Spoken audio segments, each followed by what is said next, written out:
வர மே 9ஆம் தேதி ஒரு நாள்ல 10 படங்கள் திரைக்கு வர இருக்கு. அது பத்தின விவரங்களை தெரிஞ்சுக்கலாம் வாங்க. டைரக்டர் பிரபதி சாம்ஸ் டைரக்ட் பண்ணி இருக்கிற படம் கஜானா. இந்த படத்துல யோகி பாபு, இனிகோ பிரபாகர், வேதிகா, சாந்தினி, நான் கடவுள் ராஜேந்திரன், பியாண்ட், சென்ட்ராயன் அப்படின்னு ஒரு பட்டாளமே நடிச்சிருக்காங்க. இந்த படத்துல தமிழ் சினிமாவே இதுவரை பார்க்காத மாதிரி உலகத்துல வாழ்ந்து அழிஞ்சு போனதா சொல்லப்படுற ஆதி உயிரினமான யாழியவே அனிமேஷன் செஞ்சு படத்துக்குள்ள கொண்டு வந்திருக்காங்க. அடுத்ததா நடிகை தேவயானி மெயின் ரோல் பண்ணியிருக்கிற படம் நிழற்குடை. இந்த படத்துல விஜித் ஹீரோவாவும் கண்மணி ஹீரோயினாவும் நடிச்சிருக்காங்க. இந்த படம் மே 9ஆம் தேதி தியேட்டர்ல ரிலீஸ் ஆகுது.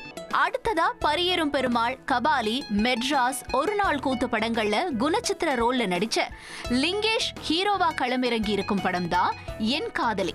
இயக்குனர் ஜெயலட்சுமி இயக்கி இருக்கிற இந்த படத்துல லிங்கேஷ், காட்பாடி ராஜன், திவ்யா தாமஸ், லேயா, மதுசூதனன், மாறன், கஞ்சா கருப்பு என பலர் நடிச்சிருக்காங்க. காமெடியில பட்டைய கிளப்பிட்டு இருக்கிற நடிகர் ரோபோ சங்கர் ஹீரோவா நடிச்சிருக்கிற படம் தான் அம்பி.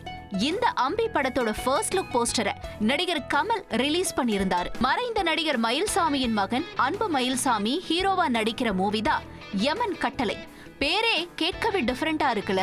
ஆமா, இந்த படத்துல யமதர்மராஜாவோட ரூல்ஸ் படி ஒரு சிக்கல்ல மாட்டிக்கிட்ட ஒருத்தருக்கு கல்யாணத்துக்கு வரன் பாக்குறது தான் கதை. அறிமுக இயக்குனரான பிரமோத் சுந்தர் இயக்கத்துல ஸ்ரத்தா ஸ்ரீநாத், கிஷோர், இனியன், அஜ்மல், ஹரி மற்றும் மிதுன் அப்படின்னு ரொம்ப பேர் நடிச்சிருக்கிற படம் தான் கலியுகம்.